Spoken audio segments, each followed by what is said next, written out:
来，这件车祸是发生伫9工前，台中一个18岁高中男生无驾照，偷驶妈妈的免入车，出门去买宵夜，结果弄到一个23岁女骑士。女骑士伫病院抢救1礼拜外，嘛是救无倒来，宣告死亡。这个弄死人的高中男生的爸爸是台中一间医美诊所的医生，伊的妈妈是真自责，讲家己是一个无及格的妈妈。 嘛为后生无驾照向社会来道歉。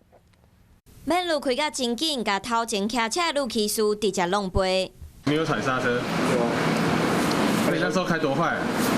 没有。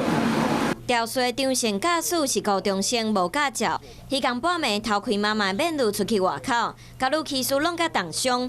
警方查出伊的老爸是台中一间医学美容诊所的医生，妈妈是伫事后1礼拜出面向社会回息的。 抱歉，真的很抱歉，很抱歉，我这个当妈妈真的很不及格，我们都不知道。轰隆着女骑士伫病院抢救9工了，也是过身。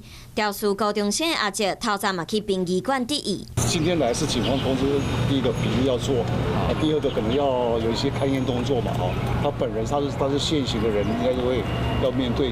阿姐讲，车祸发生了，肇事高中生情绪嘛无好，搁去上心理课程，家属嘛讲一定会负责到底。